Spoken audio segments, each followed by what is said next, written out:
क्या आपने कभी सोचा है कि कोटा जैसे पढ़ाई के शहर में कोई हॉन्टेड कॉलेज भी हो सकता है?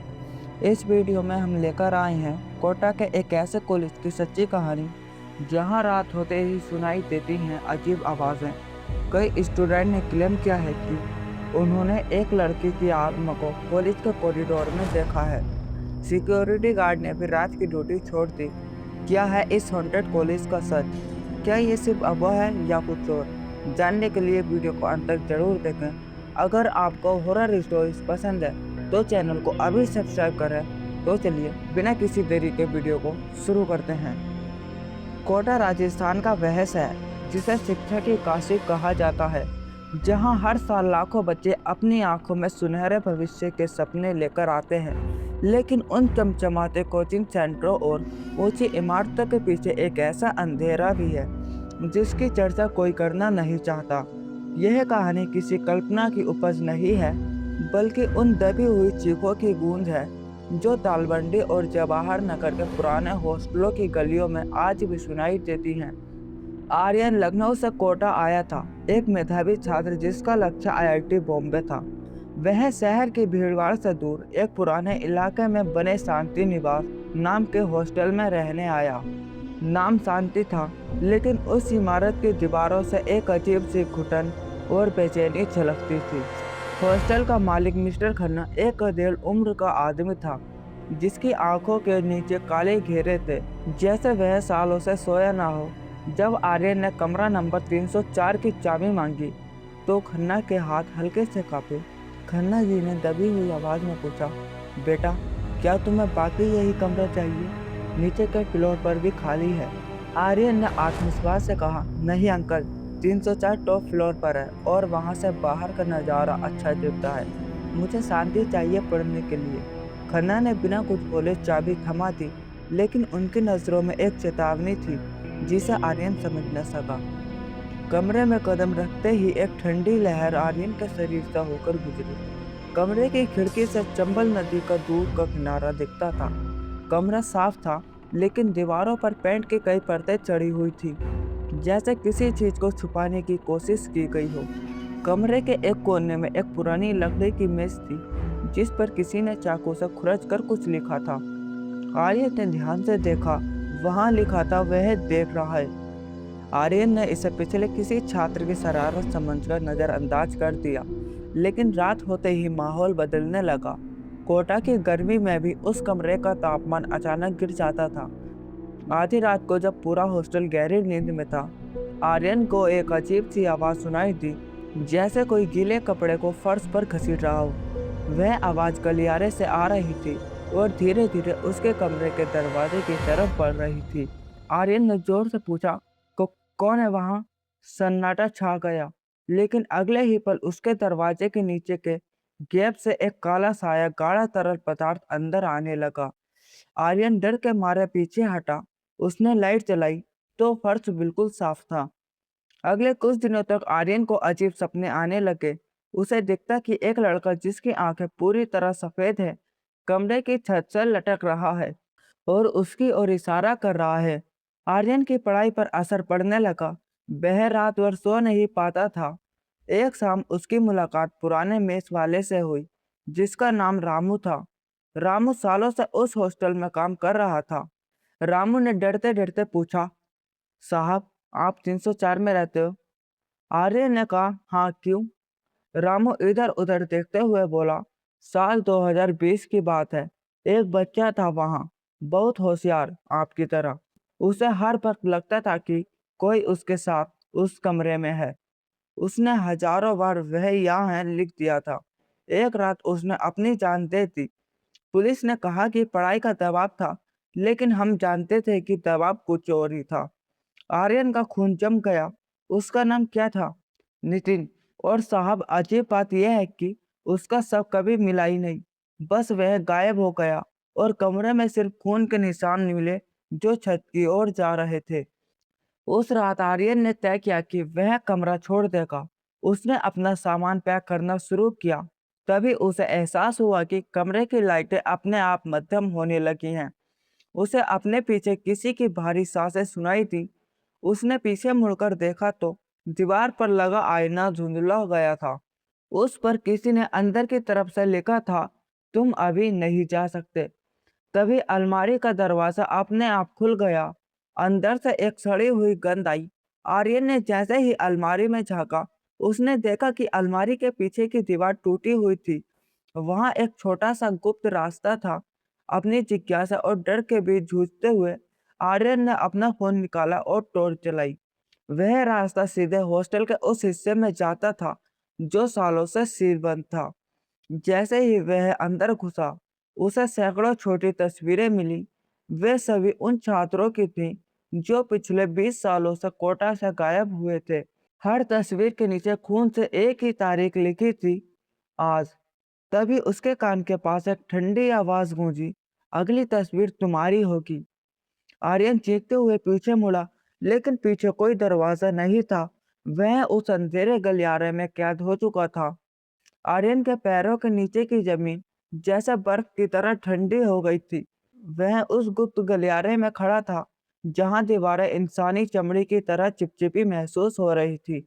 उसने पीछे मुड़कर देखा, लेकिन वह दीवार जिससे वह अंदर आया था, अब पूरी तरह से बंद हो चुकी थी। वहां सिर्फ एक पुरानी ईंटों की दीवार थी, जिस पर सालों पुरानी धूल जमी थी। कोई है? खन्ना अंकल, रामू, आर्यन चिल्लाया, लेकिन उसकी आवाज दीवार से टकराकर वापस आ गई, जैसे कोई उसे निकल रहा हो। आर्यन ने अपनी टॉर्च की रोशनी दीवारों पर डाली। वहां लगी तस्वीरें अब हिलती हुई महसूस हो रही थी। उन तस्वीरों में कैद लड़कों की आंखें आर्यन का पीछा कर रही थी। अचानक एक तस्वीर के नीचे उसका ध्यान गया। वह तस्वीर नितिन की थी, वही लड़का जिसके बारे में मेस वाले रामू काका ने बताया था। नितिन की तस्वीर के पीछे एक छोटा सा नोट चिपका था, वे हमें पढ़ते नहीं, वे हमें खाते हैं। आर्यन का दिमाग सुन्न हो गया। क्या यह सिर्फ एक भूतिया कहानी थी या इसके पीछे कोई खौफनाक साजिश? जैसे ही वह आगे बढ़ा, उसे जमीन पर घिसटने की आवाज फिर से सुनाई दी। इस बार वह आवाज ऊपर से नहीं, बल्कि ठीक उसके सामने वाले अंधेरे कोने से आ रही थी। टॉर्च की रोशनी एक आकृति पर पड़ी। वह कोई इंसान नहीं था। उसकी लंबाई 7 फीट से ज्यादा थी। हाथ घुटनों से नीचे लटक रहे थे और उसकी उंगलियां सुइयों की तरह नुकीली थी।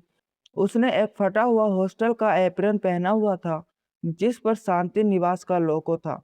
उस आकृति का चेहरा वह चेहरा नहीं था। वहां सिर्फ मांस का एक लोथड़ा था, जिसमें एक बड़ी सी आंख और हजारों दांतों वाला मुंह था। आर्यन की चीख उसके गले में ही फंस गई। वह आकृति धीरे धीरे उसकी ओर बढ़ रही थी। उसके मुंह से एक काला गाढ़ा तरल पदार्थ टपक रहा था, वही तरल जो आर्यन ने अपने कमरे के दरवाजे के नीचे देखा था। नया ईंधन। वह आकृति एक फटी हुई आवाज में फुसफुसाई। आर्यन पागलों की तरह गलियारे में दूसरी तरफ भागा। वह भागता रहा जब तक कि वह एक बड़े लोहे के दरवाजे के सामने नहीं पहुंच गया। उसने पूरी ताकत लगाकर दरवाजा को धक्का दिया और अंदर गिर पड़ा। कमरे के अंदर का नजारा देखकर आर्यन की रूह कांप गई। वह हॉस्टल का बेसमेंट था, लेकिन इसे एक प्रयोगशाला की तरह सजाया गया था। वहां कांच के बड़े बड़े जार रखे थे, जिसमें नीले रंग का द्रव भरा था। हर जार के अंदर एक इंसान का दिमाग तैर रहा था, जिससे बिजली के तार जुड़े थे। तो तुम्हें रास्ता मिल ही गया आर्यन, एक जानी पहचान आवाज गूंजी। आर्यन ने पलटकर देखा। वहां मिस्टर खन्ना खड़े थे, लेकिन उनकी आंखों में वह डर नहीं था। उनकी आंखें अब लाल चमक रही थी। उनके पीछे शहर के कुछ जाने माने लोग खड़े थे, कुछ बड़े कोचिंग संस्थानों के मालिक और रसूखदार अधिकारी। अंकल, ये सब क्या है? आर्यन हाफते हुए बोला। खन्ना ने एक क्रूर मुस्कान के साथ जवाब दिया, कोटर सिर्फ डॉक्टर और इंजीनियर नहीं बनाता, यह ज्ञान की फसल काटता है। जब एक मेधावी छात्र का दिमाग अपनी चरम सीमा पर होता है और वह हार मान लेता है, तब उसका मानसिक सत्व सबसे शुद्ध होता है। हम उन दिमागों को इन मशीनों में कैद करते हैं ताकि हम दुनिया के सबसे शक्तिशाली सुपर कंप्यूटर बना सके। और वह चीज जो बाहर है, आर्यन ने कांपते हुए पूछा, वह नितिन है या कम से कम उसका शरीर है?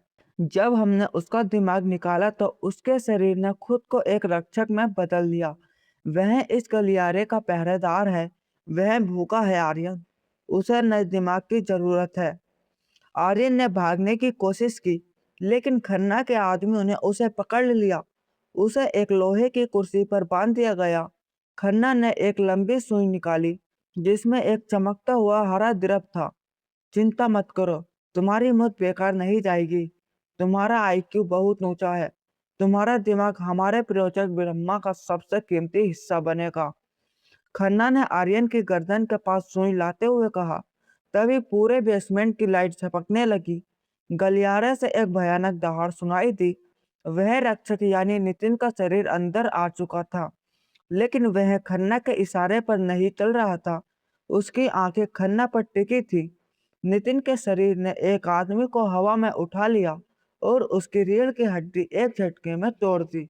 नहीं, इसे वापस गलियारे में भेजो, खन्ना चिल्लाया। अफरा तफरी का फायदा उठाकर आर्य ने अपने हाथ की रस्सी को एक टूटे कांच के टुकड़े से काटना शुरू किया। उसे भागना होगा, वरना वह भी एक कांच के जार में बंद होकर रह जाएगा। जैसे ही आर्यन ने खुद को आजाद किया, नितिन का वह भयानक शरीर खन्ना की ओर झपटा। पूरे बेसमेंट में खून की होली शुरू हो गई। आर्यन उस खौफनाक मंजर को पीछे छोड़कर सीढ़ियों की तरफ भागा, लेकिन जैसे ही वह छत पर पहुंचा, उसने देखा कि पूरा हॉस्टल पुलिस और काली गाड़ियों से घिरा हुआ था। उसे लगा कि वह बच गया, लेकिन जब उसने पुलिस ऑफिसर का चेहरा देखा तो उसके पैरों तले जमीन खिसक गई। ऑफिसर की आंखों के नीचे भी वही काले घेरे थे और उसकी वर्दी की जेब में वही नीली रोशनी झांक रही थी। स्वागत है आर्यन। हमें लगा था कि तुम ढूंढने के लिए हमें अंदर आना पड़ेगा, ऑफिसर ने अपनी गन निकालते हुए कहा। पुलिस ऑफिसर की ठंडी मुस्कान आर्यन के चेहरे पर टॉर्च की रोशनी की तरह चुभ रही थी। छत के चारों ओर काली गाड़ियां खड़ी थी और उनके साइलेंसर से निकलने वाला धुआं रात के अंधेरे में भूतों की तरह नाच रहा था। तुम्हें लगा था कि तुम यहाँ से भाग जाओगे, ऑफिसर ने अपनी गन ऑफिसर ने अपनी गन का सेफ्टी केस हटाते हुए पूछा। आर्यन कोटा एक शहर नहीं है, ये एक फैक्ट्री है और फैक्ट्री में खराब माल को बाहर नहीं जाने दिया जाता। आर्यन के पीछे बेसमेंट से आने वाली चीखें अब शांत हो चुकी थी। शायद नितिन के उस भयानक साय ने खन्ना और उसके आदमियों को अंत कर दिया था, लेकिन अब आर्यन के सामने उससे भी बड़ा खतरा था, एक संगठित राक्षसी तंत्र। जैसे ही ऑफिसर ने ट्रिगर दबाने की कोशिश की, अचानक हॉस्टल की छत के पानी के टैंक के पीछे से एक साया निकला। वह मेस वाला रामू काका था। उसके हाथ में एक पुराना लोहे का पाइप था। उसने पूरी ताकत से ऑफिसर के सिर पर वार किया। भागो साहब, चंबल की तरफ भागो, रामू चिल्लाया। अफरा तफरी मच गई। पुलिस वालों ने फायरिंग शुरू कर दी। एक गोली रामू के कंधे को चीरती हुई निकल गई, लेकिन उसने ऑफिसर को कसकर पकड़ रखा था। आर्यन के पास सोचने का वक्त नहीं था। उसने छत के नीचे बने एक पुराने छज्जे पर छलांग लगा दी। आर्यन गलियों में पागलों की तरह दौड़ रहा था। पीछे से गाड़ियों के सायरन और कुत्तों के भौंकने की आवाजें आ रही थी। वह भागते भागते चंबल नदी के किनारे पहुंच गया। रात के सन्नाटे में नदी का पानी कोयले की तरह काला और गहरा लग रहा था। वहां एक पुरानी जर्जर नाव खड़ी थी। आर्यन उसमें कूद पड़ा और चप्पू चलाने लगा। उसे लगा कि वह सुरक्षित है, लेकिन तभी पानी के अंदर से हलचल हुई।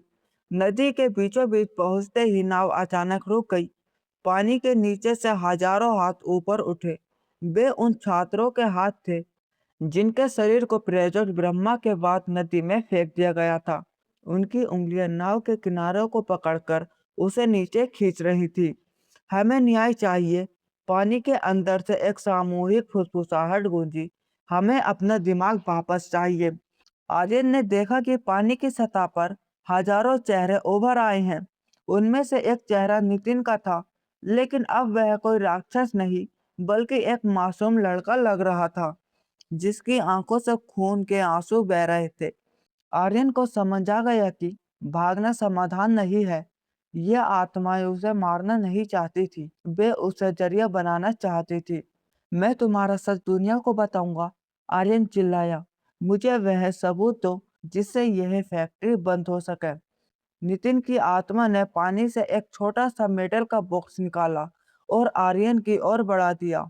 वह खन्ना का ब्लैक बॉक्स था जिसमें उन सभी रसूखदार लोगों के नाम, वीडियो रिकॉर्डिंग और बैंक ट्रांजैक्शन थे जो इस खूनी खेल में शामिल थे। जैसे ही आर्यन ने बॉक्स पकड़ा, पीछे से पुलिस की नावें आती दिखाई दी। ऑफिसर ने चिल्लाकर कहा, इसे मार दो, बॉक्स पानी में गिरना चाहिए। गोलियों की बौछार हुई। आर्यन के सीने में एक गोली लगी। वह दर्द से कर्रा उठा और बॉक्स को सीने से चिपकाकर पानी में गिर पड़ा। अगली सुबह अखबारों में एक छोटी सी खबर छपी। कोटा में एक और छात्र ने चंबल में कूदकर जान दी। पढ़ाई के तनाव को बताया गया कारण। पुलिस ने मामले को रफा दफा कर दिया।